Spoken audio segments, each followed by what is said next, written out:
ازيكم وحشتوني ويلا بينا بسرعة نعمل الفطير مع بعض. على نص كيلو دقيقة هتحطي نص معلقة ملح، وهتعجني عجينة عادية خالص ما تكونش لازقة في ايديكي ولا في الحلة اللي عجنتيها فيها، وهتفرديها شوية على الرخامة كده وتخدميها شوية، وبعد كده هتقطعيها وتدهني صينية زيت وتحطيها فيها وتسيبيها لمدة ساعة. بعد ساعة هنرجع للعجينة بتاعتنا هنلاقيها بالشكل ده. طبعا كل ما هتسيبيها ترتاح كل ما هتتفرد معاكي بسهولة.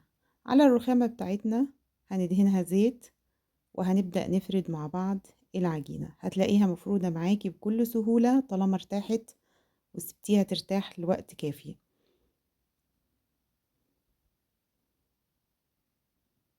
طبعا كل ما تفرديها اكتر وتبقى رفيعة اكتر ده هيكون افضل.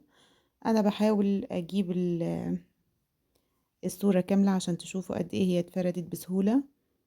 وطبعا هتدهني او هتعملي الفطير اي مادة دهنية انت عايزاها. انا عملت بسمنة علب وزبدة، عايزة تعملي بزبدة ماشي، بسمنة ماشي، اللي انت عايزاه سمنة وزيت. وهنطبق الجناب على بعض بالشكل ده. بعد طبعا ما تدهني السمنة المفروض تدهنيها بايدك، بس انا التصوير مش مخليني واخدة راحتي قوي. وهتطبقيهم بالشكل ده.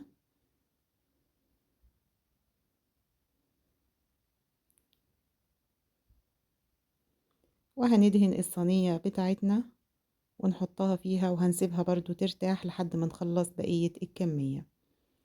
فردنا واحدة كمان اهي، شايفين رفيعة ازاي والرخامة باينة من تحت منها. وهنطبقها بنفس الطريقة بالشكل ده اهو، اختصارا للوقت بس. واحنا كده تقريبا، او مش تقريبا، احنا خلصنا الكمية كلها.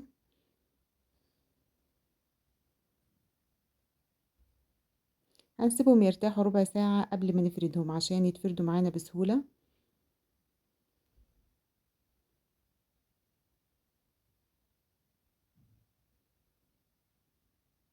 طبعا انت بتتحكمي في سمك الفطيرة. وعلى فرن درجة حرارة 190 او 200 هتشغلي من تحت الاول، وبعد ما يستوي من تحت هتشغلي الشواية 5 دقايق عشان ياخد اللون الذهبي الجميل ده. وبالهنا والشفا، وما تنسوش اللايك والمتابعة.